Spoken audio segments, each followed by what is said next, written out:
The keys struck, though no hand moved them. Welcome to Faded Echoes. I am your host, Ombra. Drop a comment and tell me where you're listening from. I love seeing this community grow. Your insights make every mystery richer. Let's uncover the truth. If you've never had the pleasure of sharing a house with Nero Wolfe, imagine living in a museum where the exhibits talk back and send you on errands. The museum is a brownstone on West 35th. 4 stories if you count the roof, and the head exhibit is a 1/7 genius who believes the outside world is an imposition personally designed to annoy him. My share of the arrangement includes things like fetching beer, writing up his immortal triumphs for posterity, and persuading police inspectors not to burst a blood vessel in his office. There are things I don't mind about it. New York is full of worse jobs and skinnier paychecks. That morning, I was at my desk in the office, trying to make my conscience believe that the stack of notes in front of me was a first draft and not just a hillside I intended to walk around. The typewriter was the same old faithful machine I'd spent more time with than any human female, which may or may not be a point of pride. It sat on my desk by the window, carriage cocked, ribbon slightly overdue for replacement, and a sheet of paper rolled in, taunting me.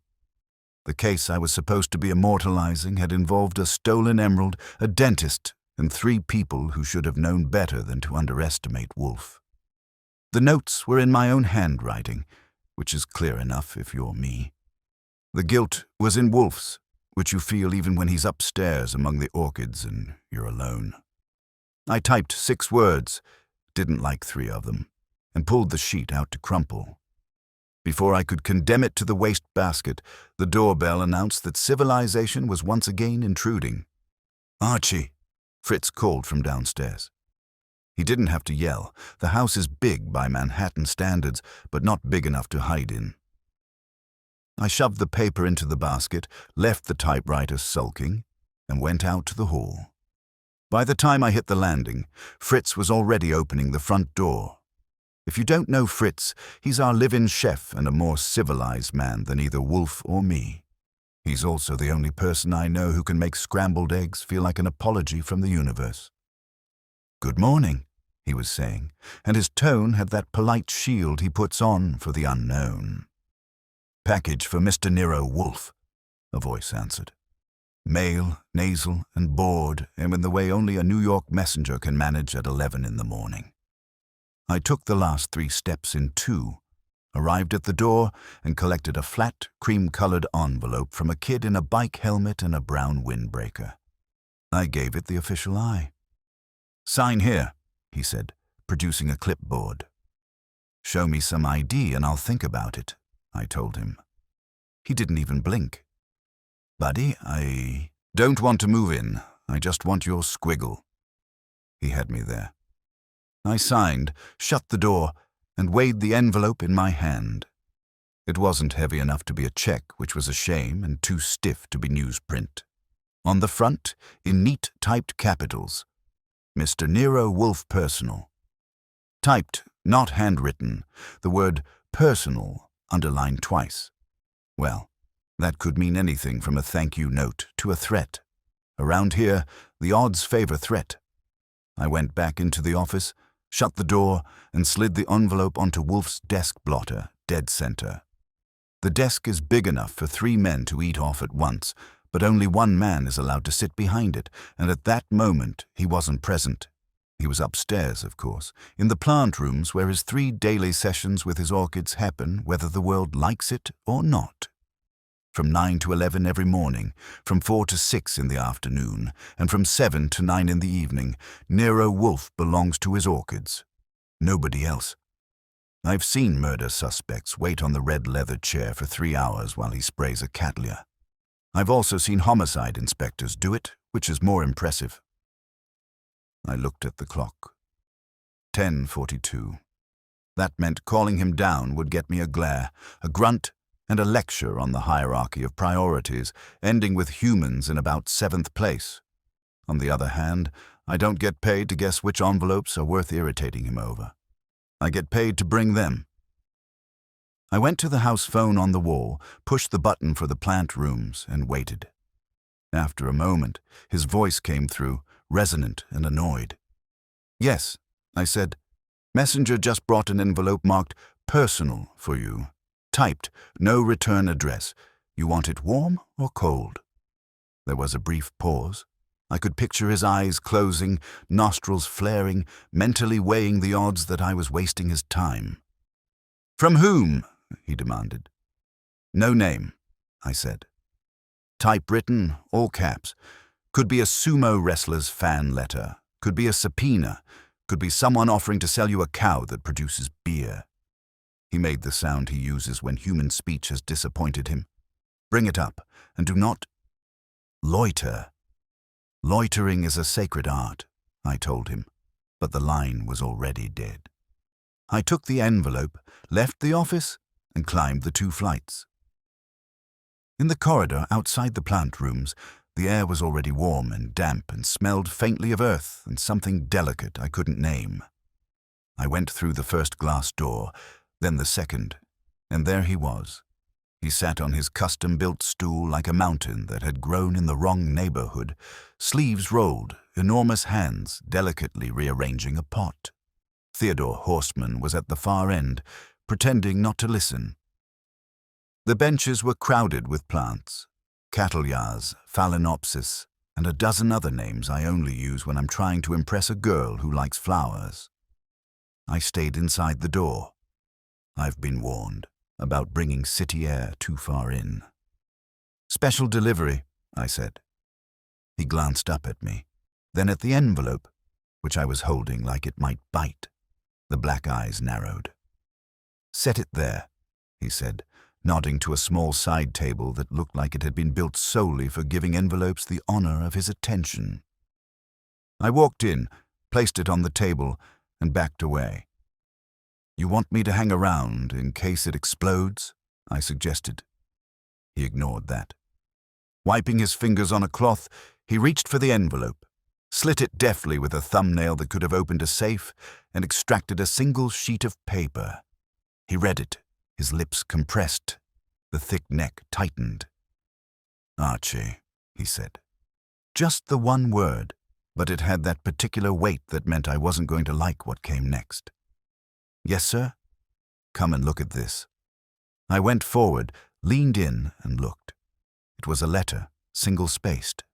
The paper was good quality, cream, with no letterhead. The text was in black ink from a ribbon that had seen better days. The signature at the bottom was Nero Wolfe. That got my attention. I read from the top. "Mr. Marvin Klein, I am in receipt of your inexcusable conduct regarding the manuscript which you have obtained by methods unknown to me and refuse to surrender. I have no inclination toward legal entanglements, but I assure you I am not without resources. You will deposit the complete manuscript, in its original form, in a plain brown envelope at the information desk of the Hotel Wickersham, no later than midnight tomorrow. If you fail to comply, I will take other measures which you will deeply regret. I am not to be trifled with. Nero Wolfe." I read it twice, slow. Then I straightened and met his eyes. "Well," I said, "looks like you've decided to branch out into blackmail. I hope the benefits package is competitive." He didn't answer. He was staring at the page with the expression he gets when someone has done something truly offensive, like undercooking corn or misquoting Horace. "You see it," he said. "I see plenty," I told him, "including your name at the bottom, which I don't recall you authorizing me to forge, and a tone I'd call brisk." I pointed. "No letterhead, no return address, no date, and you asking a Mr. Marvin Klein to return a manuscript by leaving it at the Hotel Wickersham, or else you'll, what was it? Take other measures which he will deeply regret." He closed his eyes. "Imbecile," he murmured. I let that bounce off. "I'm open to correction." "I did not write this," he said. "Then it's a forgery," I said. "Neatly typed, or at least typed. Someone's borrowing your name to run an errand they don't want to sign for. That's not nice. Also not bright if they think you won't mind." He did something unusual. He handed me the sheet. "Look at the type," he instructed. I looked. Being acquainted with typewriter keys is part of my trade. There's a little personality in every machine. A chipped letter here, a slightly high T there. This one had its own quirks. Halfway down the page I saw it. The lower loop of the G was faint. On every G in the letter, the top was solid. The tail was shy. My stomach did a little shuffle. "Ah," I said. "Yes," he said. "There's a lot of G's in regret," I pointed out, because someone had to say something. He reached out a hand. "Bring it," he said. The tone had warmed by a degree, which in his case is like most men bursting into song. I handed the letter back. He set it carefully on the table, weighted it with a small clay pot, and looked at me. "That defect," he said, "on the letter G. When did you last have the ribbon on your machine replaced?" I didn't need to answer that. I'd noticed the faint tail myself the last couple of days and made a note to give our old friend a new ribbon before the next homicide report. "You're telling me," I said slowly, "that this was typed on my typewriter." "I'm not telling you," he retorted, irritated. "I'm drawing your attention to a conspicuous fact. The alignment of the E is also imperfect, slightly low in the word else. I have observed that peculiarity on your reports for months. This letter was produced on your machine. That didn't sit great in my gut." "I didn't type it," I said. His brows went up a millimeter. "Obviously. The prose, while deplorable, is not your own. Furthermore, if you intended to send an anonymous threat in my name, even you would not be so stupid as to do so on a machine that can be traced to this house." "That's very sweet," I said. "I'll write a thank you note later, assuming somebody doesn't haul me in for using my day off to impersonate my employer." He grunted. "Do not be fatuous. This is not a jest." "Okay," I said. "Let's not jest. Someone sat at my desk in this house and typed a letter using my machine, forging your name to put pressure on a certain Marvin Klein to hand over a manuscript. Then they mailed it to you, presumably after mailing a twin to Mr. Klein. Not from our mailbox, unless Fritz has decided to go into the forgery business." He stared at the letter a moment longer, then looked up at me. His eyes were sharp now, fully engaged. Whatever fuss the orchids had been making in his head was gone. When something touches the brownstone's sacred routine or his name, it goes to the front of the line. "Who is Marvin Klein?" he asked. "I never heard of him," I said. "But that could be ignorance rather than proof he doesn't exist. He could be a bookmaker, a bishop, or a ballet dancer. The manuscript might be a cookbook or the nuclear launch codes. We don't know yet." "I do not appreciate your attempts at facetiousness," he said, which was unfair. My attempts were excellent. "Do you want me to find out who he is?" I asked.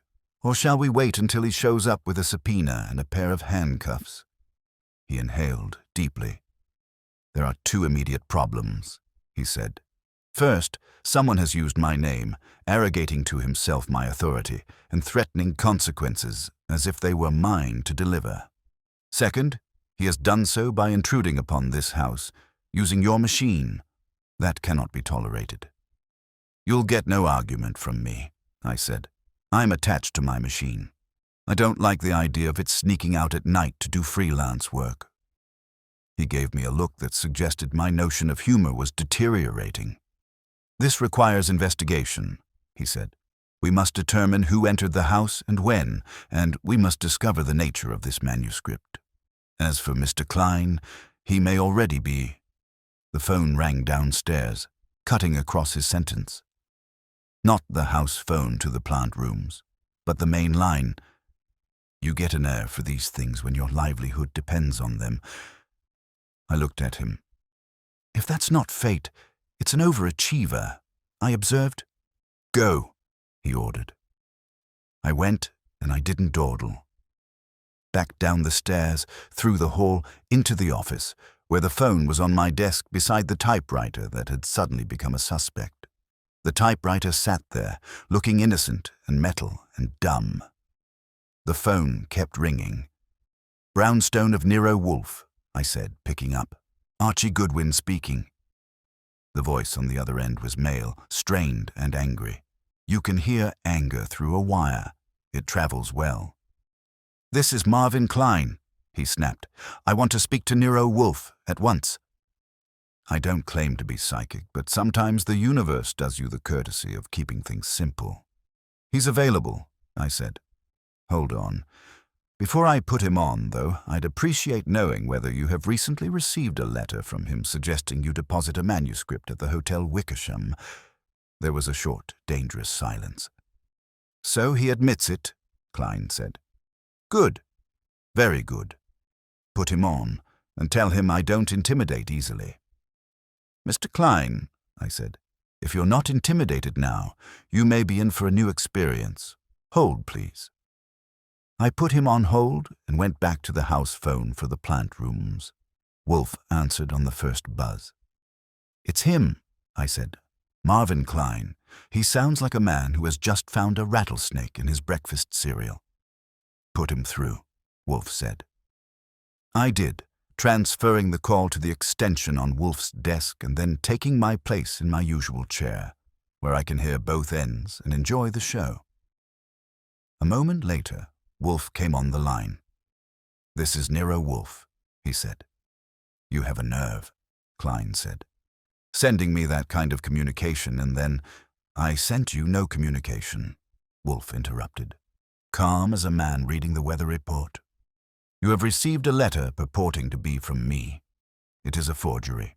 Klein gave a short laugh, humorless. "That's an ingenious attempt at retreat," he said. "Unfortunately, it won't work. The letter is signed with your name, and it refers to my inexcusable conduct regarding a manuscript I acquired in a perfectly legitimate manner. If you imagine I'm going to dance to your tune—" "You are prating," Wolfe said, voice chilled. "If you wish to avoid making a fool of yourself, you will listen. I repeat, I did not write that letter. It was written and signed without my knowledge or consent. The fact that it reached you is an affront to me. Your opinion of it is immaterial." There was a pause. You could feel Klein's surprise working its way through the wires. "You expect me to believe," he said finally, "that someone forged your name and just happened to involve the exact manuscript I currently have in my possession?" "Yes," Wolfe said, "because that is precisely what occurred." "You received the letter when?" "Yesterday afternoon," Klein said grudgingly. "By messenger." "And you came to no decision regarding its demand?" "I decided," Klein snapped, "to ignore it. I am not in the habit of letting anyone tell me what to do with property that legally belongs to me." "Phooey," Wolfe said, which in his language passes for a rude noise. "Spare me protestations. You're an editor, are you not?" The pause was shorter this time. "I'm the senior partner at Klein & Barstow Literary Agency," he said. "We represent authors. It's not your concern." "On the contrary," Wolfe said, "you have been made my concern by whoever presumed to use my name as a club. I do not propose to have my reputation dragged about in your professional quarrels. You will therefore come to my house this afternoon at 3 o'clock. You will bring the letter you received and the envelope it came in. If you wish to bring the manuscript also, that may prove educational." There was another silence. I could almost see Klein grinding his teeth. "And if I decline?" he asked.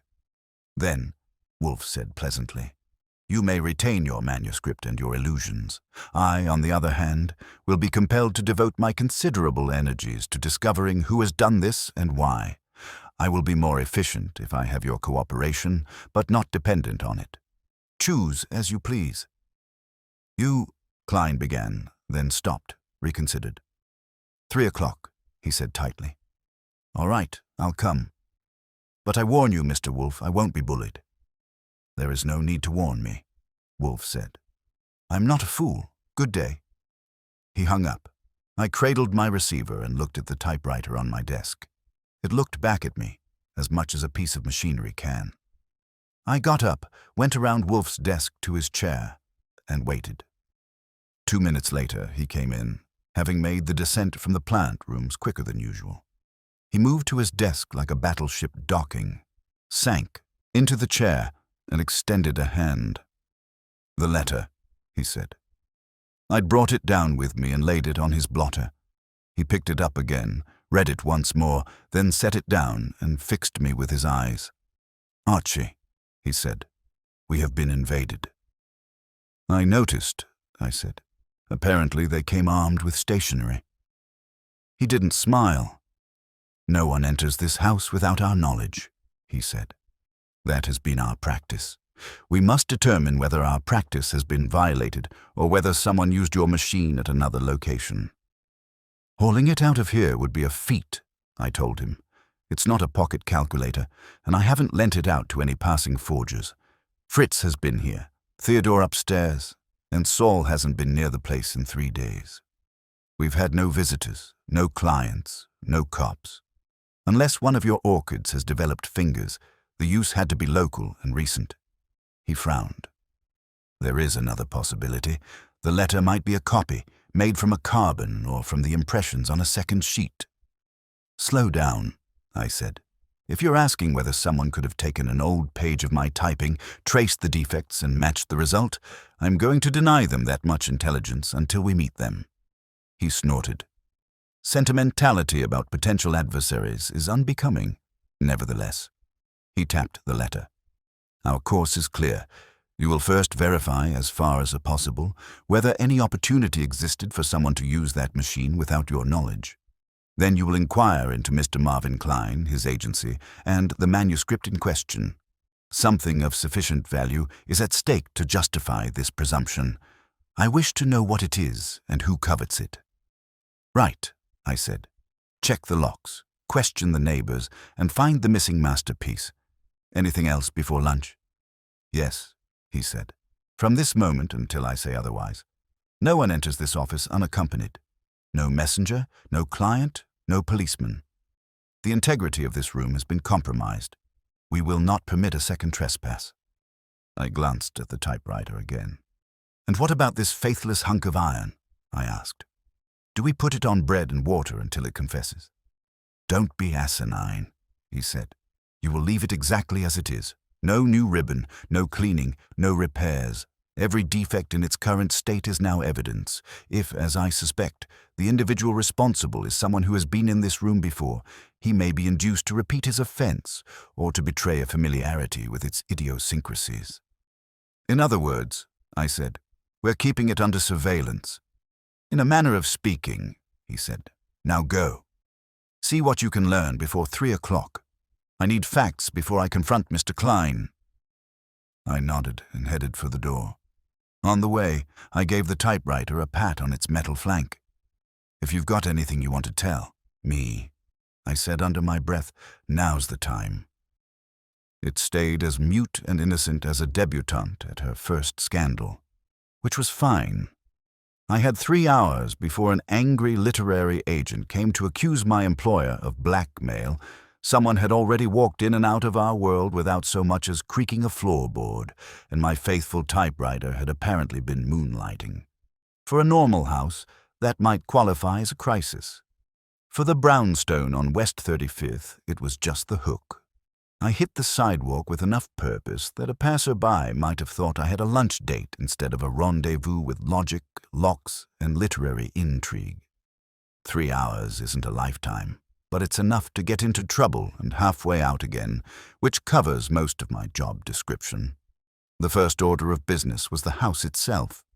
If someone had slipped in and used my typewriter, that meant one of 2 things. Either the intruder had talent, or we'd been careless. I wasn't ready to believe either, but facts have an unsettling habit of ignoring my preferences. I made a slow tour of the brownstone's perimeter, starting with the front door.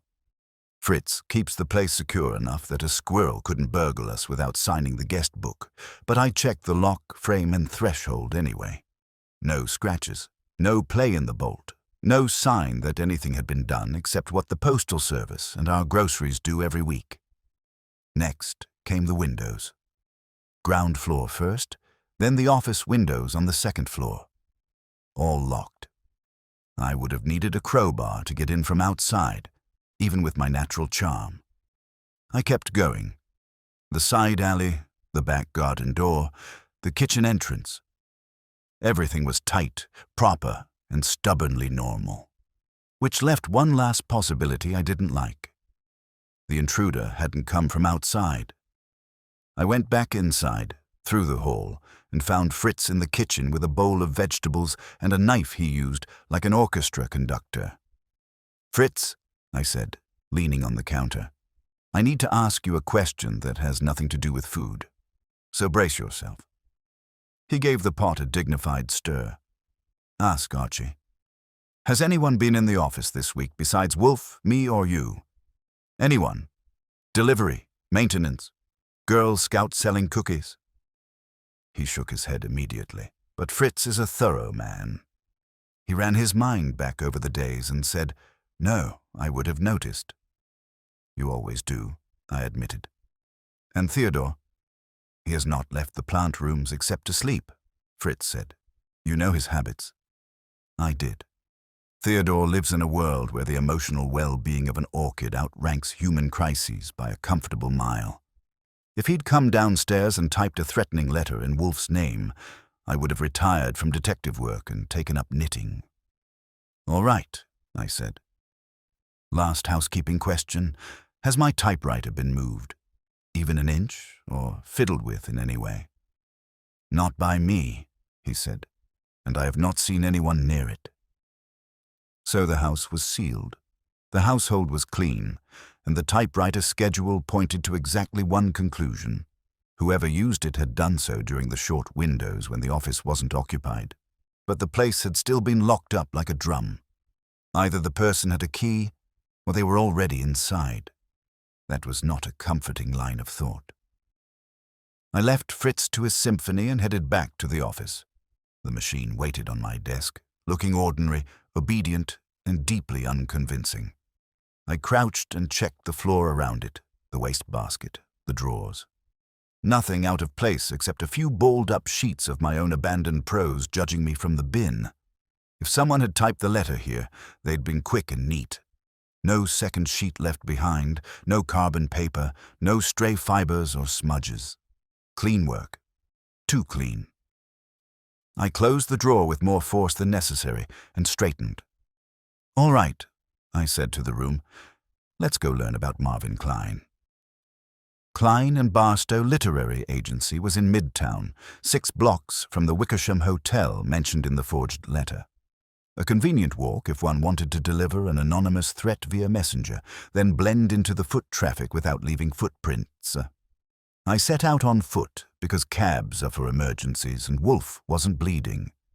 The midday crowds were as thick as ever, office workers on lunch break, tourists practicing the art of getting lost, and New Yorkers who could dodge a hot dog cart with their eyes closed. The agency occupied a modest suite in a building that still believed carpeting should be red and elevators should complain loudly about every floor. I took the stairs. No point arriving out of breath to meet an angry man. Suite 312 had a frosted glass door with Klein and Barstow in serifed letters. I knocked. A woman with the haircut of someone who has no time for nonsense opened it and inspected me like an insurance claim. "Yes, Archie Goodwin," I said. "I'm here to ask about a manuscript you folks are babysitting. Don't worry, it's not contagious." She stared another beat, then stepped aside. "Mr. Barstow is out. Mr. Klein is in the back." Perfect. The tiger in his den. The office was a collection of desks, shelves, manuscript boxes, and the general air of a place that negotiates despair into print runs. She led me down a short corridor and tapped on an open door. "Mr. Klein, someone for you." He was on his feet before I stepped in, tall, narrow, and wound up tight. His hair was combed as though he'd told it sternly to behave, and his eyes gave me the once-over with professional suspicion. "You're Wolfe's man." "That's me," I said, strolling in. "Archie Goodwin. I'm doing advanced scouting before our 3 o'clock. I didn't ask for scouting. No, I agreed. But you did receive a letter our office didn't send, concerning a manuscript you have. And I'm the guy who wants to know what that manuscript is and why it's worth forging Nero Wolfe's name. His jaw tightened. He folded his arms, partly defensive, partly to keep from punching something. It's a novel, he said, unfinished, written by a client of ours who passed away 2 months ago. That was new. Name? Elliot Drummond. I knew the name vaguely. Mystery writer, modest reputation, decent sales. Nothing that screamed high-stakes forgery. And this manuscript, I asked, is valuable enough to steal?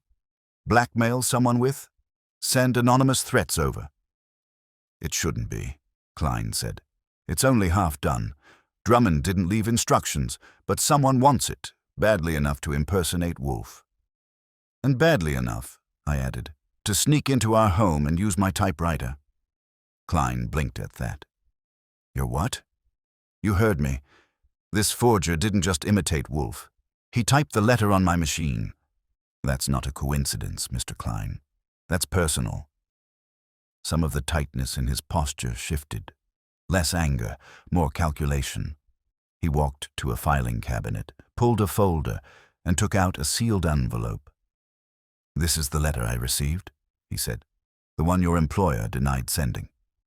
He handed it to me. Same cream paper, same typed capitals on the envelope. I opened it and compared the page to the one Wolfe had shown me. Identical. Same phrasing, same faint G. So the forger had mailed 2 copies, one to Klein, one to Wolfe. A neat closed loop with one goal, spark action between 2 men who had never met. But why? I tucked the letter back into the envelope and handed it to him. 3 o'clock, I said. Bring your manuscript. Bring any enemies you've made in the last year. And if you have a list of people who knew Drummond personally, start rehearsing their names. He frowned. You expect trouble? I always expect trouble, I said. But in this case, I'm expecting it early. Then I left because sometimes lingering in a suspect's office is like sticking around after you've kicked a hornet's nest. Impressive, but unwise. I stepped out into the street with one new certainty. Someone with access to the brownstone and a fondness for typewriters was playing a game. And Wolfe does not tolerate games played in his house. I walked south toward the Wickersham, partly because it was on my way back and partly because the name had been sitting in my head like a pebble in a shoe. If someone wanted Klein to drop off the manuscript there, it meant the hotel was important, not just a location scrawled in desperation. The Wickersham wasn't fancy enough for high rollers or shabby enough for drifters. It specialized in the middle-of-the-road folks who travel for conferences and buy souvenirs out of obligation. A perfect place to stash something if you didn't want questions.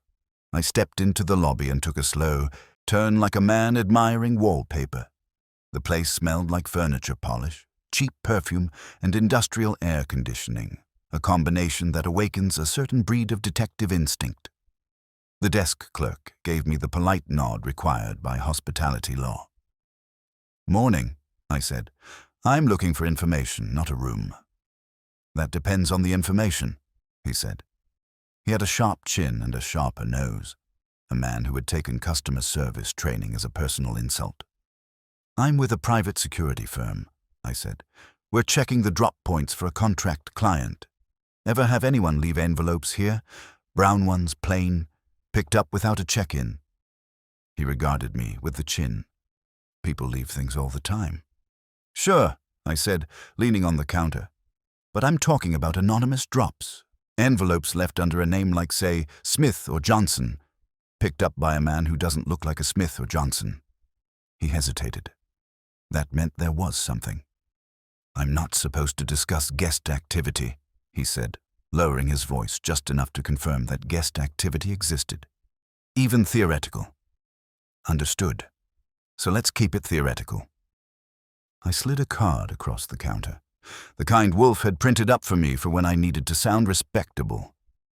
If you ever see someone picking up a brown envelope in the next few days, call that number. You'll earn a consultant fee. He looked at the card, then up at me. "How much is the fee?" "Enough to make you briefly consider a career in espionage." He didn't smile, but he didn't slide the card back either. Progress. I stepped away, satisfied I'd planted a seed, and headed out onto the sidewalk again. The sun had tilted westward, reminding me that time moves even when cases don't. I checked my watch. 2:00. I had an hour before Wolfe's showdown with Marvin Klein. On the walk home, I let the details shuffle around in my mind, looking for patterns. It was a trick Wolfe had taught me without meaning to. Put facts in a room together and see who starts arguing. Someone stole into the brownstone or started from inside it. Someone used my typewriter. Someone typed 2 letters, one to provoke Klein, one to provoke Wolfe. Someone chose the Wickersham as a drop point, which meant someone expected to pick something up. And that something was an unfinished manuscript by Elliot Drummond, deceased mystery writer of moderate fame. If someone wanted to get Wolfe and Klein locked in a duel of egos, the forgery was the perfect spark. But the spark alone didn't say why. Why Drummond? Why now? Why inside Wolfe's home? You ask enough questions like that and your brain starts to feel like it's chewing tacks. I climbed the brownstone steps 2 at a time and walked into the office. Wolfe was already at his desk, the letter in front of him, like a snake he was contemplating dissecting. "You're early," he said. "Blame the weather," I said. "It's too nice to be slow." He looked at me as though I'd confessed to a felony. "Report." I gave it to him clean. Klein's office, his tension, his precious manuscript, the sealed twins of the forged letter. When I got to the Wickersham and my conversation with the clerk, Wolfe closed his eyes, thinking, filing, sorting. It's a soundless process, like an avalanche starting somewhere deep inside. When I finished, he folded his hands over the blotter. "The manuscript," he said. "Describe its significance as Klein conveyed it." "He called it half-finished," I said. "Drummond died 2 months ago. No instructions in the will. No known value beyond whatever sentimental currency mystery readers pay for posthumous scraps." Wolfe snorted softly. "Sentimental currency is not enough to provoke forgery, intrusion, and subterfuge. That manuscript contains something of value, something beyond literature." "As in money?" "As in risk." His eyelids lifted. "The dead often leave behind complications." Before I could ask what kind of complications a dead novelist could leave, the doorbell rang, a sharp, punctual sound. No early arriving client has ever produced that precise pitch of irritation in Wolfe's chest. I could feel it from where I sat. "That will be Mr. Klein," he said. I got up, went downstairs, and found Klein on the stoop holding a briefcase that looked ready to bite someone. His jaw was still clenched, but the anger had settled into something more brittle. Apprehension, maybe even fear. "Mr. Goodwin," he said stiffly. "Come in," I said. "Wolfe's ready for you." "As ready as he ever gets, which is not something I recommend testing." He followed me inside, gaze flicking over the hall like he expected clues to leap out from behind the coat rack. When we entered the office, Wolfe inclined his head by half an inch, which is like another man throwing his arms wide for a hug. "Mr. Klein?" Wolfe said. Klein set his briefcase on his knees and snapped it open with a metallic exhale. "Here," he said, pulling out the manuscript. "Elliot Drummond's last work, unfinished, unedited, and for reasons I can't fathom, the center of whatever game is being played." Wolfe didn't touch it. He rarely touches anything that isn't edible, botanical, or bound in leather. He studied the top page from across the desk. "You have read this?" Wolfe asked. "Of course." "And found nothing unusual?" Klein hesitated. It was brief, but it was there. "I found a plot outline," he said carefully. "A crime that resembles a case Drummond heard rumors about years ago. A real case, one that never made the papers." Wolfe opened his eyes fully, which meant he was now paying attention with both hemispheres. What sort of case? A fraud, Klein said. A fraud involving several people who are still very much alive. Well, that tightened the screws nicely.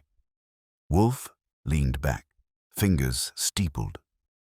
You will give me the names, he said. Klein swallowed. I can't. There are legal implications. Wolfe's expression didn't change, but the temperature in the room dropped a few degrees. You misunderstand, Wolfe said calmly. You are not being asked. You are being instructed. Klein gripped the arms of his chair. If I give you those names, he said, struggling for composure, I may be endangering people, myself included. I watched Wolfe's nostrils flare, the closest he gets to raising his voice. Mr. Klein, he said, someone has invaded my home. He has used Mr. Goodwin's typewriter, he has forged my name, and he has involved me in a matter for which I have neither taste nor tolerance. I intend to uncover him. You will help me. The silence that followed was so deep you could have heard a comma drop. Then Klein exhaled, defeated but resigned. All right, he said. I'll tell you. But once you hear the names, you'll understand exactly why someone is willing to risk everything to keep this manuscript buried. And just like that, the door we'd been circling finally creaked open. Klein didn't speak right away. He shifted in his chair, fingers tapping the briefcase as though each tap erased another bit of hesitation. Wolfe waited, immobile as a basalt statue. I've seen glaciers move faster than Wolfe when he's giving someone space to make the correct choice, or hang themselves. At last, Klein opened the manuscript to the first page of Drummond's outline, ran a thumb along the margin and said, Drummond based the plot on a confidential case involving 3 individuals, Leland Vance, Margaret Halperin, and Owen Roth. Wolfe didn't blink. I did. Vance I knew by name, a corporate consultant whose face showed up in the business section at least twice a year, always accompanied by numbers that made ordinary men feel poor. Margaret Halperin rang a softer bell. Philanthropist, museum board, the kind of socialite who eats salad with forks that cost more than my rent. Owen Roth was less public but not unknown. Attorney, specialist in financial litigation, rumored to have teeth sharper than his smile. Drummond heard about a fraud they were involved in. Klein continued, lowering his voice. Something that happened years before his death. A scheme that never became public because the evidence vanished. He told me once that real crimes were wasted on the courts and deserved better immortality in fiction. Pfui, Wolfe muttered. Klein frowned. He wasn't trying to ruin anyone. He changed the names in the manuscript, adjusted the circumstances, but if someone read it carefully and recognized the parallels, it could be damaging. I leaned back. Damaging enough to forge letters, impersonate Wolfe, and break into the brownstone. I didn't say they broke in, Klein snapped. No, I said, but someone did. Or someone had access without breaking anything. Either way, they wanted this manuscript controlled, and they wanted Wolfe in the middle of it. Klein hesitated again. I thought, when the letter arrived, that Wolfe sent it, that maybe he'd gotten wind of the manuscript's inspiration. You credit my employer with interests he does not possess, I said. He reads mystery novels only when bribed with food. That is not entirely accurate, Wolfe murmured, but close enough. Klein shifted in his seat, annoyed at both of us. The point is, the manuscript's content is volatile. If someone learned Drummond based it on a real scheme and feared exposure, or financial loss, they might want the manuscript back, destroyed, suppressed. That much is obvious, Wolfe said. What is not obvious is why my name was used, nor why Mr. Goodwin's machine was employed. Those choices indicate proximity. Klein opened his mouth, then closed it, troubled. Wolfe leaned forward slightly, a wolf scenting weakness in a deer. Speak. It's possible, Klein said slowly, that Drummond discussed the story with someone besides me. Someone who knew the real case. Someone who might have had access to both your household and mine. I stiffened a little at that. Are you suggesting someone we know personally used my typewriter to forge threats in your direction? It's a possibility, Klein said. Drummond had a circle of confidants, people he trusted. Fellow writers, researchers, even a few editors. Some of them get around.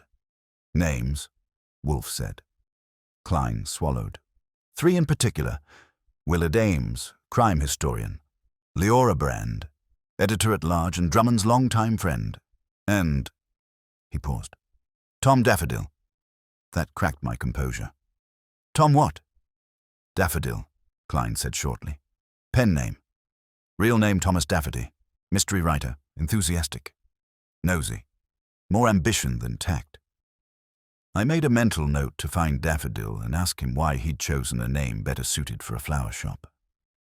Wolfe pressed the pads of his fingers together, thinking, these 3, Ames, Brand, Daffodil, had access to Drummond, to the story, and, conceivably, to information regarding my household. But that does not explain how they reached Mr. Goodwin's typewriter.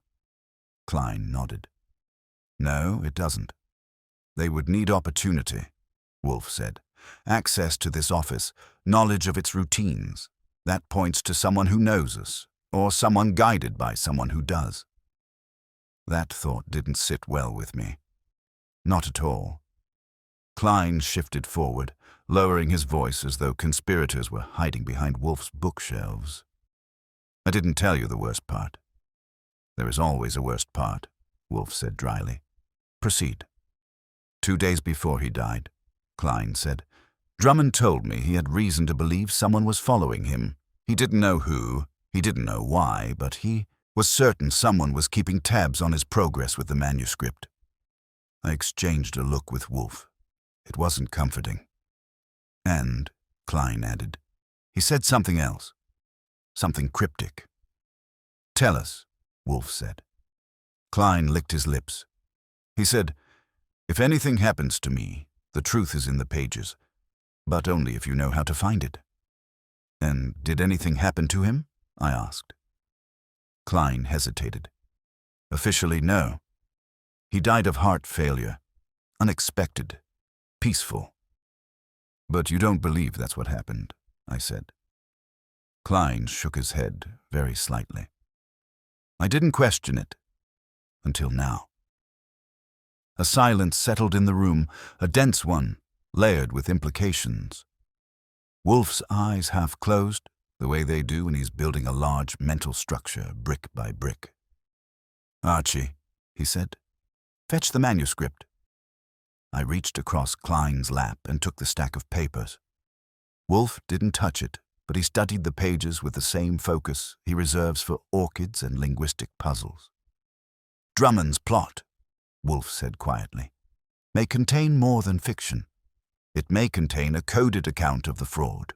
If so, those involved would wish to destroy it and prevent us from reading it. And using your name, I added, would ensure you stayed out of their way, or got blamed for interfering. Yes, Wolfe said. A crude but effective diversion. Klein leaned forward. You understand now why this is dangerous. I do, Wolfe said. And because someone has made the unforgivable mistake of invading this house, I intend to unmake his entire scheme. Klein swallowed. What do you want from me? For now, Wolfe said. Nothing further. Go home, say nothing, and expect that you may be approached. Approached, Klein echoed weakly. By someone, Wolfe said, who wants assurance that you have not given me the manuscript. I stood. I'll walk you out. Klein followed me to the door, visibly rattled. Halfway down the hall, he stopped. Mr. Goodwin, he said, voice low. If someone did follow Drummond, if someone feared what he knew, then they might be desperate now. Desperate people aren't careful. I offered him a steady look. Neither are cornered ones. He left, and I shut the door behind him. When I returned to the office, Wolfe said without looking up. "We are dealing with someone clever, but not clever enough." "That's a refreshing change," I said. "Yes," Wolfe murmured. "But clever men grow dangerous when frightened." I sat. "What's the next move?" "Next," Wolfe said, opening his eyes fully, "you will visit Mr. Drummond's apartment. Speak to his landlady, his neighbors. See whether his final days were as peaceful as reported." "You think he was murdered?" I asked. "I think," Wolfe said grimly, "that if he was, the killer may be the same man who typed a threatening letter on your machine."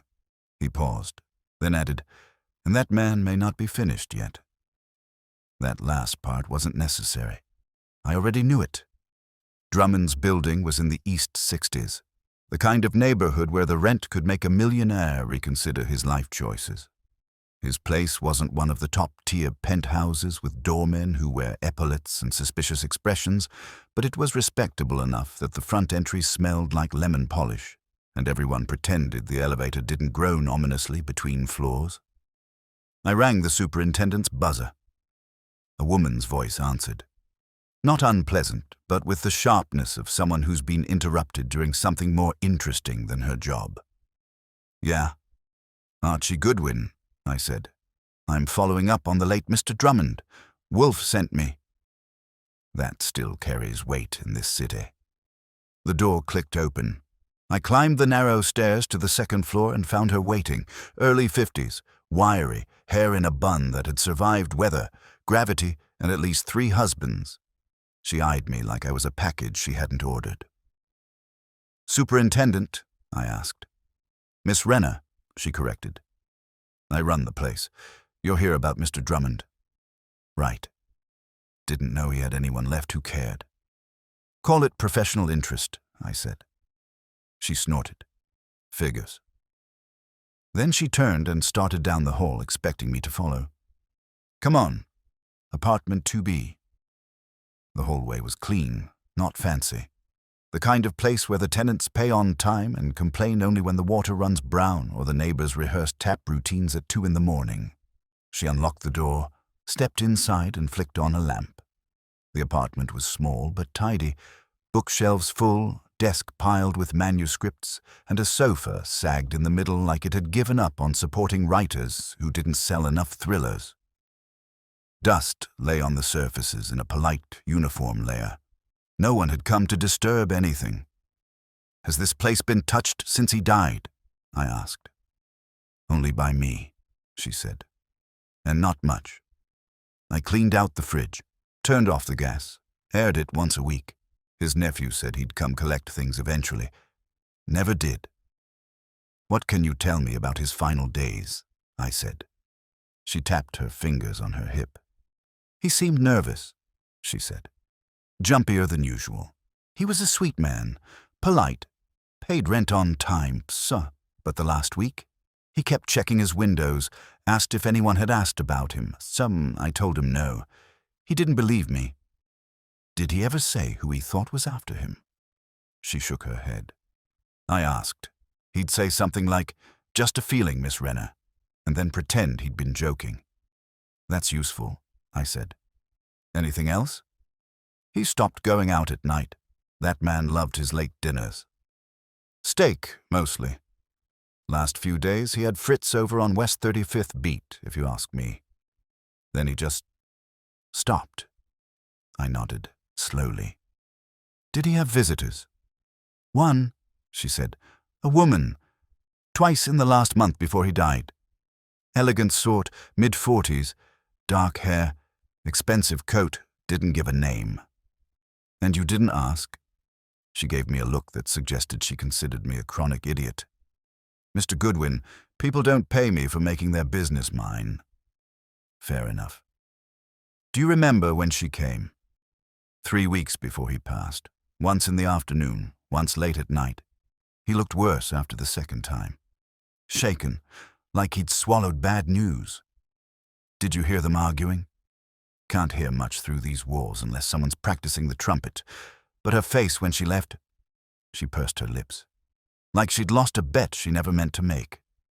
I took a slow turn around the apartment. Nothing suggested forced entry or rummaging. The desk drawers were closed neatly, books alphabetized by author, except for one empty space on the middle shelf. "What was there?" I asked. She squinted. "He always kept a notebook there. Spiral-bound thing. Carried it everywhere. It wasn't here when I tidied." "Could he have taken it with him when he died?" "He died in his sleep," she said flatly. "In his bed. If it walked away, it walked before." That added a new complication to the pile. Someone had taken a personal notebook from a man who believed he was being followed before he conveniently died of heart failure. I turned back to Miss Renner. "One more question. Did anyone besides you come into this apartment after he died? Agents, editors, family members, interested strangers with polite smiles?" She shook her head emphatically. "Not a soul." "So whoever took that notebook did it before Drummond died. Or while he was dying," she said, unmoved. "Which would be worse?" I thanked her, took a last look around, and stepped out into the hallway. She locked the door behind us and stomped off toward her office, leaving me with a head full of dust, dead writers, missing notebooks, and a lurking suspicion that the elegant woman with dark hair was going to make life interesting. On my way down the stairs, my pocket buzzed. A call from the brownstone. "Goodwin," I said. Wolfe's voice came through, low and displeased. "Archie, return at once." "What's happened?" I asked, though the tone already informed me it wasn't a recipe request. "Another envelope has arrived," he said. That was not what I wanted to hear. "Same type?" I asked. "Typed? No return address?" "Yes," Wolfe said. "And it contains a single sentence." "What sentence?" "You are far too curious." The line went dead. The walk back to West 35th was shorter than physics should have allowed. When I entered the office, Wolfe handed me the envelope without preamble. Same cream paper, same typing, same faint G. But this letter was different. Only one line. "You are far too curious. Stop while you can." My typewriter's personality strikes again. I set it down and met Wolfe's eyes. "This means they're watching us." "No," Wolfe said. "It means they think intimidation will suffice."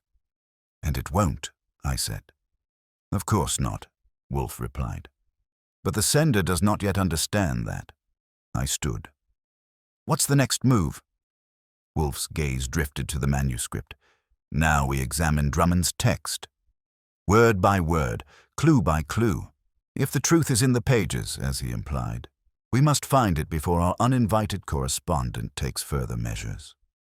And if they do?" He closed his eyes.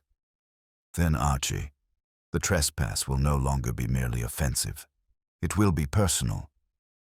I didn't need further instructions. The game had shifted, and whoever had typed those letters had just declared war. Wolfe didn't waste time. As soon as I'd handed back the threatening one-liner, he'd already pulled the manuscript toward him with his fingertips, careful, precise, like it was both evidence and an insult to the brownstone's peace. I took my seat with the notebook I reserve for moments when Wolfe starts cooking with logic instead of butter. "Begin reading aloud," he said. "Which part?" "All of it." If he'd ordered me to lift the brownstone, I'd have been only slightly more inconvenienced. But I rolled my shoulders, opened Drummond's first chapter, and started in. The novel, unfinished though it was, had Drummond's trademarks. Crisp dialogue, a protagonist shaped suspiciously like himself, and enough clever misdirection to give a reader vertigo. But Wolfe wasn't listening for style. He was listening for patterns. Codes. The kind of thing a man might embed if he feared a real conspiracy was closing in. I read half a page before Wolfe raised a hand. "Stop. Repeat the sentence beginning with, 'The 3 pillars.'" I flipped back. "The 3 pillars of any con," I read, "are secrecy, misdirection, and the certainty that your victim never suspects the right person. Wolfe opened his eyes, both of them, fully. That alone could have earned its own paragraph. "That line," he said, "is not Drummond's usual tone." "He writes crime fiction," I reminded him. "You can't expect him to sound like Emily Post." "No, but that is instructional prose. A maxim. He is inserting an axiom he believed true, perhaps learned from observation of the fraud he fictionalized." "Continue." I did. The more I read, the more the manuscript took on a different flavor. It wasn't just a story. It was a confession disguised as plot. Drummond had written about a fraud involving three characters, a consultant, a philanthropist, and a lawyer, reminiscent of Vance, Halperin, and Roth. But sprinkled throughout were strange asides, nuanced descriptions that seemed too specific to be random invention. A late-night meeting in an abandoned observatory. RTC. Doctored ledger. A threat masked as humor. A sudden illness of a minor character that pushed the plot into chaos. I reached a section that trailed off mid-paragraph, the place where Drummond had stopped writing for good. Wolfe leaned forward, studying the last complete sentence like it was a fossil containing teeth marks. "This," he said quietly, "is where he intended to reveal something.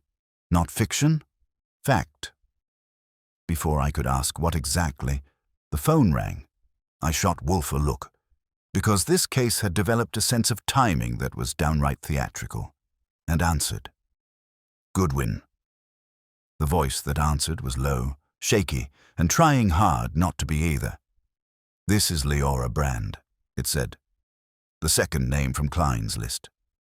"Editor for Confidant, elegant woman with dark hair. If she'd wrung the brownstone, the plot wasn't thickening, it was congealing.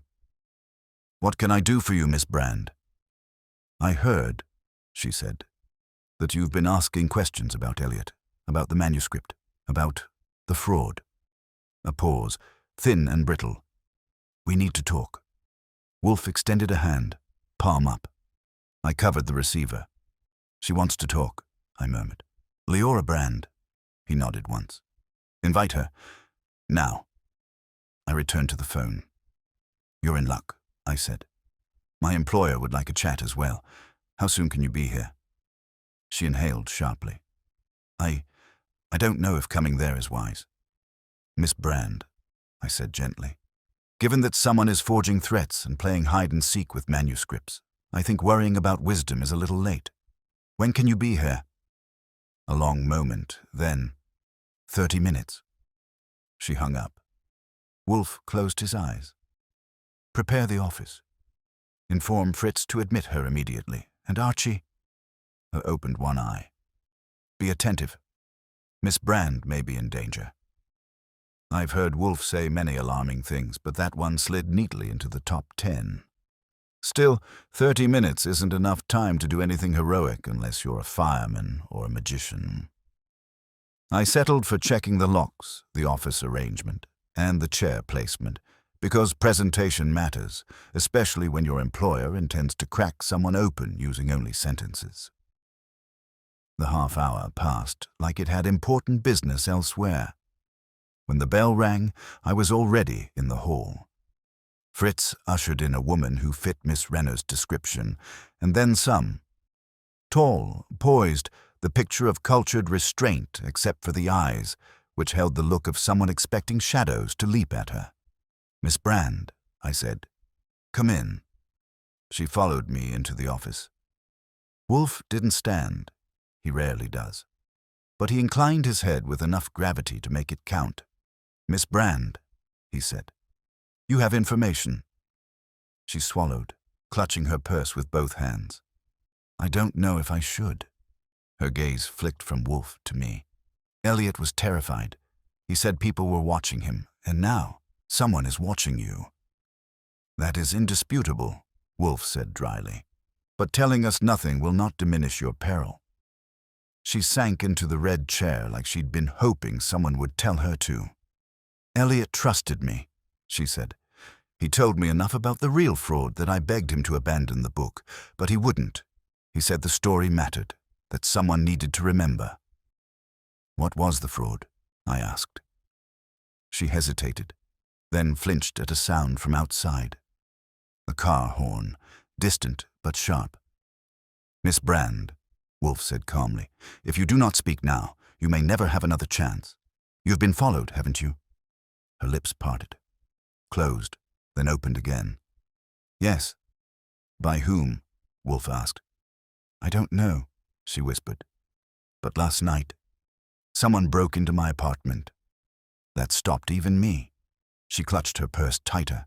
They didn't take anything, but they moved things. I could tell. My desk, my books, my bedroom door was open when I'm certain I closed it. Wolfe let out a low breath. Not quite a sigh, more a recalibration of the stakes. So, I said carefully, someone is searching for the same thing everywhere. Drummond's truth. She nodded, and they think I have it. But you don't, I said. Drummond didn't leave you anything. She hesitated. Wolfe leaned in slightly. Miss Brand. Did he? Slowly, she reached into her purse and drew out a small, spiral-bound notebook, the exact type Miss Renner had described missing. I found this hidden behind a bookshelf, she said, voice trembling. 2 days after he died. She placed it on Wolfe's desk like it was an unexploded bomb. I didn't know who to trust, she whispered. Until now. Wolfe stared at the notebook with the solemnity of a man regarding the last ingredient in a dangerous recipe. Archie, he said softly, close the blinds. I did, because whatever was in that notebook was the reason a writer died, a manuscript vanished, and a forger invaded our world. And we were about to read it. Wolfe didn't touch the notebook right away. He regarded it as if it were a rare orchid brought in from a questionable greenhouse. Possibly priceless, possibly infested. Miss Brand's fingers hovered near it, trembling slightly, as though she might snatch it back if either of us made a sudden move. Miss Brand, Wolfe said at last, before we open that, I require clarity. Why did Drummond entrust you specifically with anything connected to this matter? She drew a thin breath. Because I knew. I knew the people involved. Elliot confided in me months before he started writing the manuscript. He wanted to fictionalize the fraud, expose its shape without exposing the names. He believed fiction could be a shield. Fiction, Wolfe said dryly, is only a shield for those who do not read closely. And someone read very closely, I added. Yes, she whispered. Wolfe motioned toward the notebook. What does it contain? She shook her head slightly. I didn't dare read all of it. Just enough to know it holds real details about the fraud. Notes Elliot kept, names, dates, and something else. Something coded. I couldn't make sense of it. Wolfe extended a single finger toward the notebook like a conductor signaling a timid musician. Archie. I picked it up gingerly. The cardboard cover was worn, pages stiff and slightly warped. A thin elastic band held it closed. When I slipped it off and opened the cover, the smell of old ink and anxiety rose up. Drummond's handwriting was compact, tidy, and relentless. Lines of it. Paragraphs. A mind emptying itself onto paper in a race against someone else's clock. I flipped to the first page. Read, Wolfe instructed. I did. The opening entries were observations about the fraud. Financial irregularities traced to shell accounts, a consultant laundering numbers, a philanthropist funneling money through her charity, and a lawyer who ensured nothing ever reached light. Nothing new except detail, and detail was Wolfe's lifeblood. Then I turned a page and stopped. Ah, Wolfe said softly. Something. There, in the middle of the page, was a block of text set apart by brackets, underlined twice. If anything happens to me, the proof is where the story ends, He'd repeated the line twice, nearly the same wording Klein said Drummond had spoken to him, but this version added another sentence. Follow the characters, not the plot. I felt Wolfe lean forward slightly. By his standards, a lunge. Continue. The next pages were stranger. Lists of character names from the manuscript, arrows pointing to real-world counterparts, then a chart mapping scenes to events, then cryptic notes like observatory, confession, ledger scene, Shaku transfer missing chapter, missing person, ending classroom truth, and beneath them, the last scene reveals the first lie. That, I said, is beautifully unhelpful. Perhaps not, Wolfe murmured. Continue. I turned another page. Near the bottom was a section written later, the pen strokes tremor slight. Someone knows I'm writing this. Someone has seen the draft. Someone wants it back. Too late. The truth is already in motion. Then, if they silence me, the story will finish itself. I blinked. Finish itself? How? He died before finishing anything. Perhaps, Wolfe said. The story's ending is not in the manuscript. I turned the page. The next one was nearly blank except for a small note in the center. Just 3 words. Trust the typewriter. I felt something cold slide down my spine and settle between my ribs. Wolfe inhaled sharply through his nose. Miss Brand's hand flew to her mouth. He couldn't have meant... He meant exactly what he wrote, Wolfe said. I stared at the words like they were a trap door waiting to open beneath us.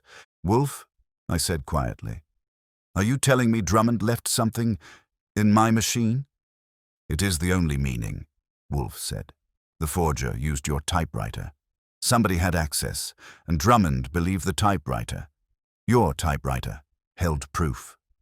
Miss Brand looked stunned. But how could Drummond know anything about your office? He couldn't, Wolfe said, unless he'd been here. That landed like a dropped safe. I shook my head slowly. Drummond was never a client. Never contacted us. I would have remembered. Yes, Wolfe said in a tone that meant remembering wasn't the issue anymore. Which suggests he was here without your knowledge. Miss Brand stiffened.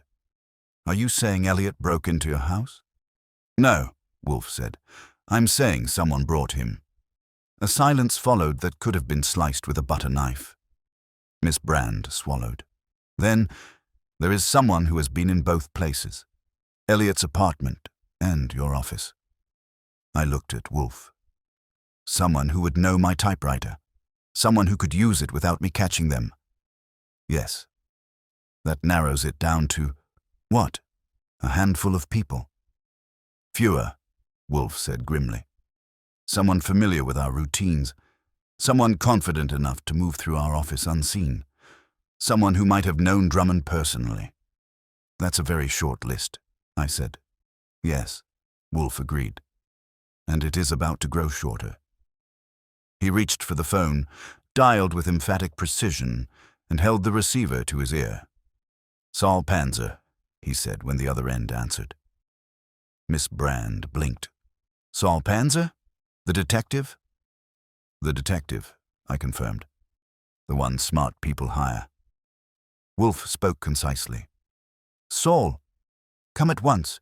There is urgency and delicacy, and Archie will require assistance. He hung up. Miss Brand clutched her purse tighter. What are you going to do? For the moment, Wolfe said. Nothing rash, but we must assume your presence here is known. Known to who? She asked. To whoever typed those letters, Wolfe said. And to whoever followed Drummond, and to whoever broke into your home. And to whoever, I added, might be watching the brownstone right now. She went pale. Wolfe closed the notebook with a gentle finality, like sealing a tomb. Miss Brand, he said, you will remain here until Mr. Panzer arrives. Archie will then escort you to a safe place. And after that, she whispered. After that, Wolfe said, eyes fixed on the notebook, We will examine Mr. Drummond's last clue." "What clue?" Wolfe looked at me. "Archie," he said, "go upstairs. Retrieve your typewriter." I stood, pulse ticking faster. Because if Drummond had hidden something in that machine, then the typewriter that typed the forged threats might be about to speak for itself. I didn't sprint upstairs, but my feet made their own case for urgency as I took the steps 2 at a time.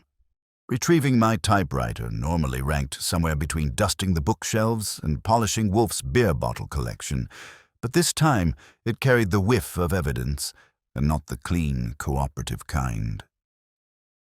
The office looked exactly as we'd left it. Blinds drawn, Miss Brand perched on the edge of her chair like a bird waiting for predators to announce themselves. Wolfe in his throne of logic. My typewriter sat on my desk in a patch of shadow, innocent as a choir boy with chocolate on his mouth. I unhooked it, carried the weight back downstairs to Wolfe's desk, and set it in front of him like a guilty pet turned in for questioning. Wolfe eyed it with the same distaste he reserves for canned soups and unnecessary adjectives. "Archie," he said, "remove the ribbon." I did. The spool rolled a little as it came free, the old ink glinting faintly, the tale of the G defect suddenly feeling more sinister than charming. "Now," Wolfe said, "turn the machine over." I flipped it onto its side. Miss Brand leaned forward, watching like the fate of her soul depended on the result. Wolfe pointed. "There." On the underside of the carriage rail, tucked against a metal ridge that snuggled it perfectly into shadow, was something, thin, metallic, and wedged in place so discreetly I'd never have seen it unless I'd gone looking. A sliver of metal, about 2 inches long. Wolfe's voice was so quiet, it felt like it came from the floor. "Remove it." I eased it free. It was a metal strip, thin, flexible, the sort of thing you'd use in a printing press or a specialized machine. And engraved on it, barely visible unless it caught the light, were tiny indentations, not scratches. Letters. Drummond had hidden a message on the underside of my typewriter. I passed it to Wolfe. He didn't touch it with his hand. He nudged it onto a white sheet from his desk with his forefinger, then lifted the sheet instead. Miss Brand was holding her breath. "Read it," she whispered. "Not yet," Wolfe said. "The engraving is minute. Archie, the magnifying glass." I fetched the one Wolfe uses for examining documents and sometimes for intimidating difficult clients. He held it over the strip. The etched letters came into definition, precise, deliberate. Wolfe inhaled softly. "Well," he said. I leaned in. Miss Brand rose from her chair, unable to sit any longer. The message read, "The money trail begins in Halperin's charity. Proof locked in the safe at Wickersham. Trust no one who knows the ending." Miss Brand clapped a hand over her mouth. "Oh, God." Wolfe didn't react. Not outwardly, but the stillness in him deepened, sharpened, the type of stillness that signals a conclusion being assembled somewhere behind that massive forehead.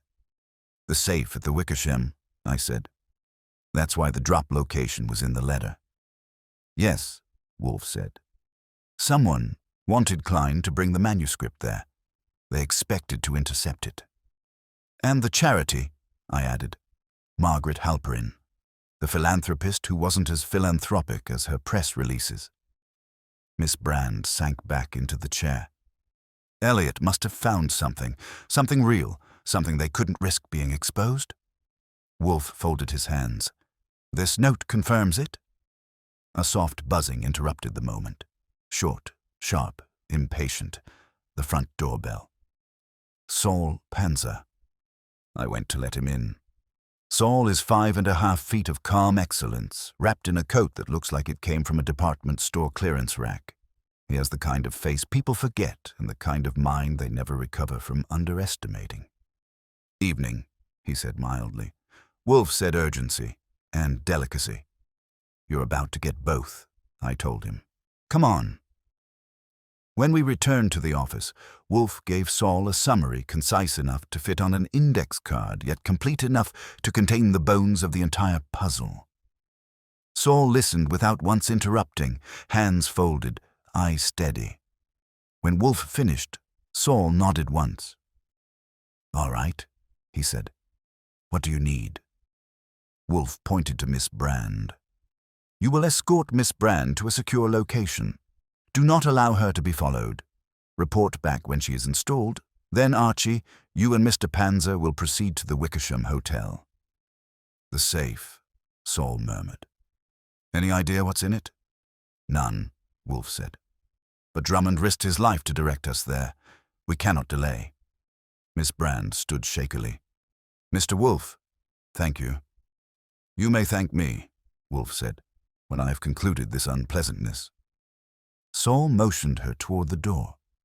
I watched them go. Saul steady, Miss Brand pale but composed. When the front door clicked shut behind them, the brownstone settled into a deeper silence. I turned to Wolfe. "So our forger wasn't just impersonating you for fun. He, or she, wanted the manuscript returned to the Wickersham so they could retrieve whatever's in that safe." "Correct," Wolfe said. "And now that Miss Brand has given us the notebook, the schemer is aware the plan has failed. They will improvise. Desperately. Meaning they might head to the hotel tonight." "Yes." "Well," I said, "if someone's going to break into a safe, I'd like to meet them before they finish." Wolfe gave me a look that could be translated as, "Do not be reckless, but I accept your point." "Archie," he said, "take your pistol." I blinked. Wolfe rarely tells me to arm myself. When he does, it's because danger is not hypothetical. It's present.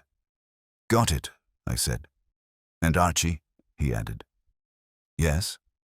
"When you arrive at the Wickersham, do not attempt heroics. Your task is not to apprehend the culprit.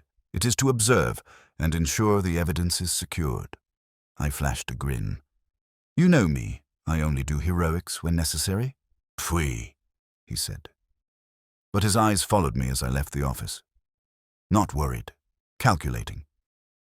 I retrieved the pistol, checked the clip, slid it into the shoulder holster. Coat on. Hat. The essentials when heading into trouble. As I reached the door, Wolfe called down the hall, "Archie." I turned. "Be watchful. The individual behind this is cunning and frightened. That combination has killed many men." I nodded. "Understood."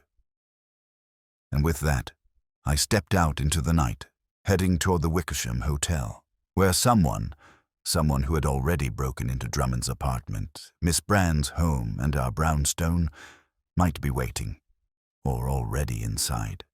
And maybe, just maybe, about to finish a crime that had started long before a typewriter typed its first forged threat. I reached the Wickersham in 15 minutes, walking fast but not running, because people who run attract attention, and people who attract attention don't last long around individuals who forge threats and hide clues in typewriters. The night had settled thickly across Manhattan, the kind of humid dark that makes every street lamp look like it's keeping secrets. The hotel lobby was quieter than it had been earlier. The desk clerk, the same man with the offended nose, looked up as I entered. His eyes flicked once to me, once to the revolving doors behind me, as though cataloging witnesses.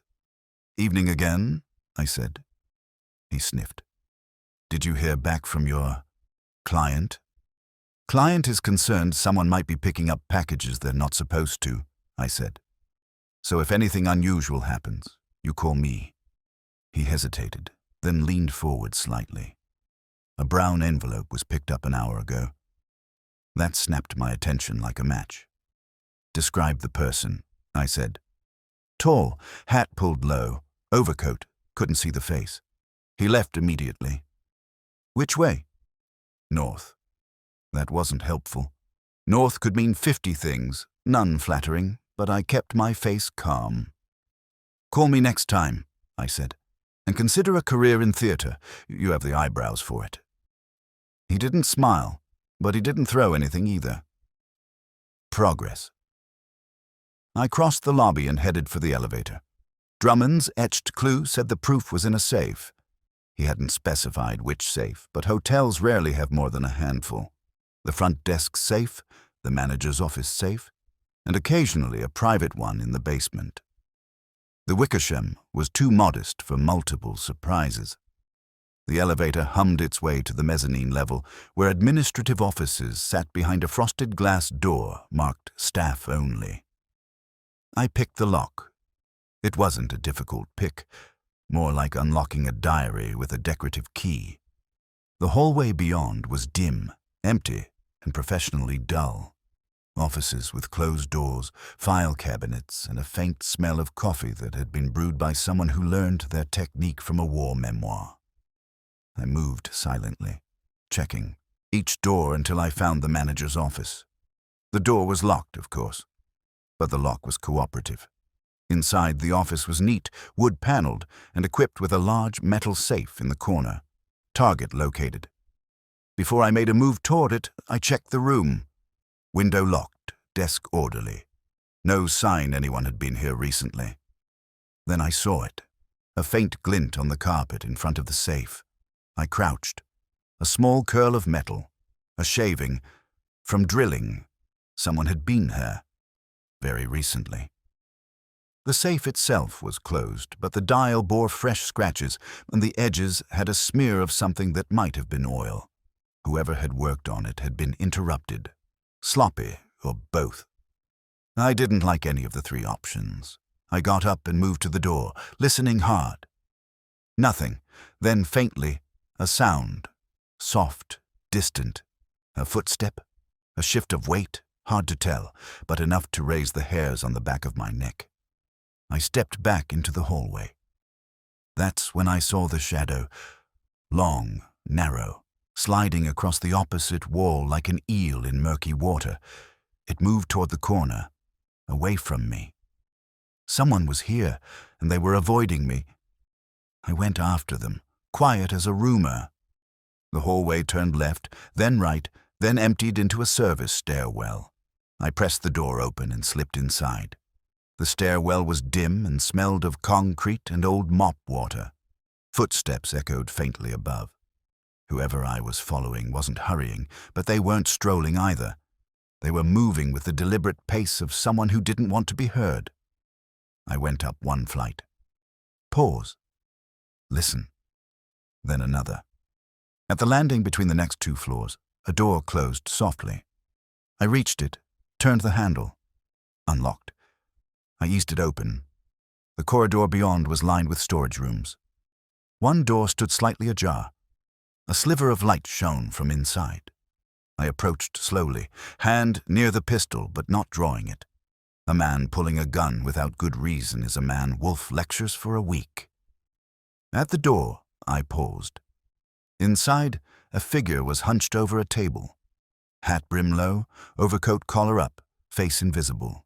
He was rifling through a stack of envelopes and papers with frantic, jerky movements, not methodical, not calm, desperate.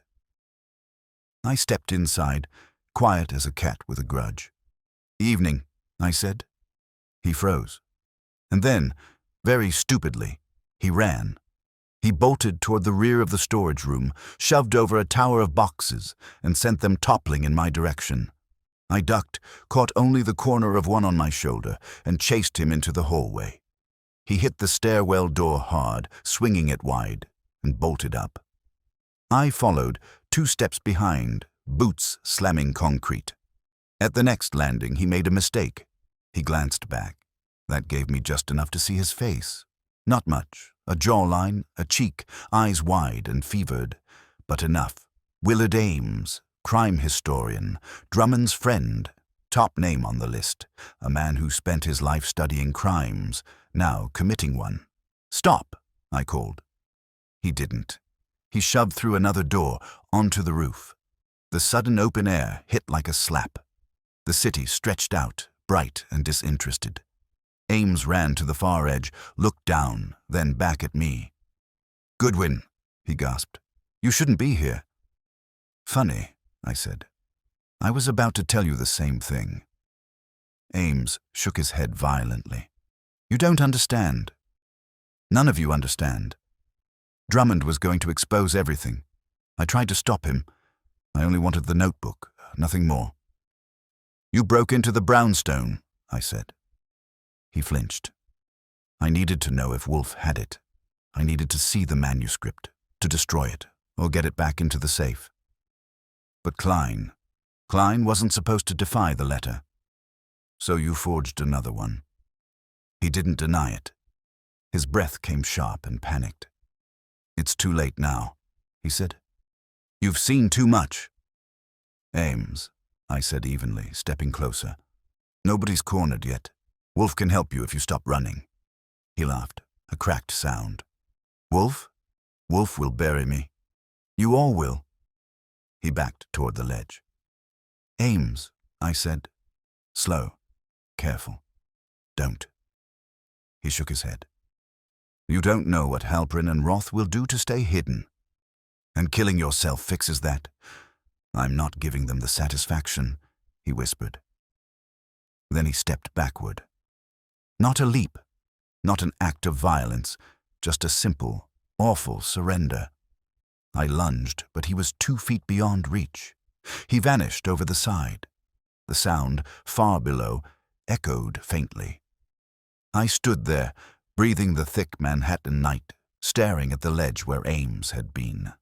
Then I took out my phone, hands steady because Wolfe had trained me for worse. Wolfe, I said when he answered. Report. Ames, I said, glancing over the edge again, is dead. A pause. Heavy, expectant. Did he jump? Wolfe asked, or was he pushed? He jumped, I said. But he didn't fall alone. What do you mean? He fell with a secret, I said. One he tried to bury. I turned back toward the stairwell. But that secret, I added, is still sitting in your office. And I started back toward the brownstone because someone else knew Ames was desperate. Someone else had as much to lose as he did, and someone else wasn't done yet. I got back to the brownstone just before midnight. The city hummed outside like nothing had happened, like a man hadn't stepped backward into the dark because a truth he helped bury finally clawed its way to the surface. Inside, the brownstone was silent except for the soft, unmistakable murmur of Wolfe in the office. When I walked in, Saul was already back, leaning against the wall with the relaxed posture of someone who delivered Miss Brand to safety and had no intention of volunteering unnecessary words. Wolfe was settled behind his desk, the notebook on one side, the metal strip from my Nero typewriter on the other, and the manuscript centered like a puzzle he'd been solving for centuries. He looked up. You are uninjured. You can add athletically frustrated, I said. Ames saw me, panicked, and decided gravity was preferable to explanation. Wolfe pressed his lips together. Was there anyone else present? No, he was alone. I paused. Alone and terrified. Yes, Wolfe murmured. Terror is a solvent. It loosens tongues and resolves foolish men to final gestures. Saul straightened. You got something from him? No more than his confession by implied guilt, I said. He admitted forging the letters. He admitted breaking in. He knew about Drummond's death, and he was trying to get into the safe. Pfui, Wolfe growled softly. Ames was an accessory, not the architect. Saul nodded. He didn't strike me as the mastermind type. Wolfe gestured toward the red chair. Archie, sit. We have a denouement. There are 2 kinds of finales in life. The kind you trip into, and the kind Wolfe builds like a cathedral. This was the second. At precisely 1 minute past midnight, Wolfe picked up the phone and made 3 calls. Calm, polite, unavoidable invitations. Margaret Halperin, Leland Vance, Owen Roth. All 3 arrived within 30 minutes, each assuming their summons was the result of urgent business and not shared doom. I escorted them into the office. Halperin stiff as mahogany, Vance blinking with corporate charm, Roth wearing the mild smile of an attorney who bills by the minute. They sat. They glanced at one another. They did not speak. Wolfe waited until the room was still enough to hear the tension crackle. "Gentlemen, Miss Halperin." He folded his hands. "You have been invited because you are all implicated in a fraud committed many years ago. A fraud Mr. Elliot Drummond attempted to fictionalize and encoded." Roth's smile thinned. "Encoded?" "Yes," Wolfe said. "In his manuscript, in his personal notebook, and in a message he hid on Mr. Goodwin's typewriter."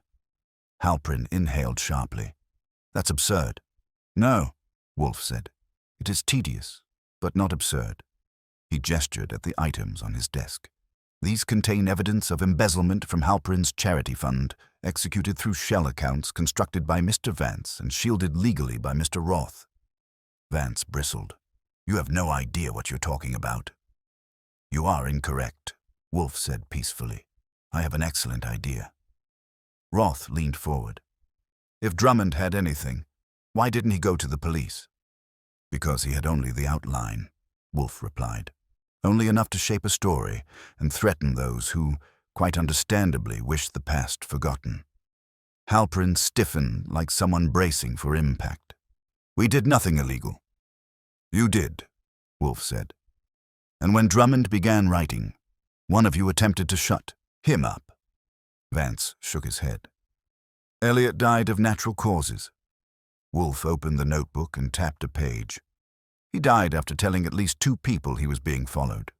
His apartment was rifled, a notebook taken, his manuscript read, by someone he trusted enough to let inside." Roth's voice went cold. "Are you accusing one of us of murder?" "No," Wolfe said. "I am stating it." The room froze. Wolfe looked almost bored. "But which of you?" That was the question. Ames tried to obscure the answer.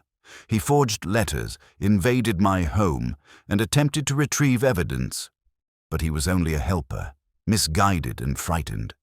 The architect was someone with more to lose, someone who understood Drummond's code, someone who knew the ending before the rest of us did." Roth shifted first, just a fraction. Wolfe saw it. "Miss Halperin," Wolfe said. "You had motive, but not the temperament. Mr. Vance, you lack the finesse. Mr. Roth." Roth's knuckles whitened. Wolfe continued. "You had the legal knowledge to silence Drummond quietly, and the access to persuade a timid historian like Ames into assisting you." Roth's breath left him in a slow, controlled exhale. "This is circumstantial." "No," Wolfe said. "It is conclusive." He lifted the metal strip, the message hidden in my typewriter. "Drummond left a clue for his killer, not his readers. Trust no one who knows the ending. Only you, Mr. Roth, knew how his book would end. You read the manuscript before anyone else. You panicked. You killed him with a drug that mimicked heart failure. Then you coerced Ames into cleaning the traces." Roth stood abruptly. "This is ridiculous." "No," Wolfe said calmly. "It is justice." Saul moved before Roth could try anything foolish. The attorney froze, trapped not by strength but by inevitability. Halperin covered her mouth. Vance swore under his breath. Roth slumped, a man deflated by truth. "He shouldn't have written it," he murmured. "He shouldn't have—" Wolfe cut him off. "Mr. Goodwin will call Inspector Kramer." Roth didn't argue. He didn't move. Saul remained beside him, quiet as gravity. 20 minutes later, Roth was escorted out of the brownstone by the NYPD, not shouting, not resisting, just pale and silent. Halperin and Vance left soon after, shaken enough to forget to threaten lawsuits. The door closed behind them, leaving the house blessedly quiet again. I returned to the office. Wolfe was staring at the manuscript like a man evaluating a disappointing appetizer.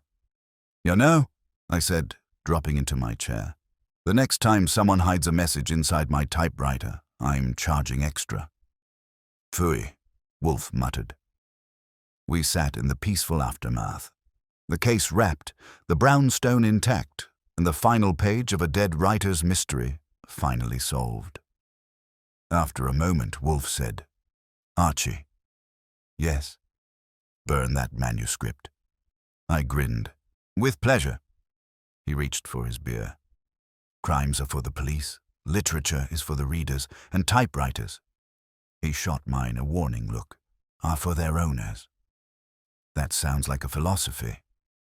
"It is," he said, "and unlike most philosophies, it is correct." And that was Nero Wolfe's final word on the typewriter that typed itself.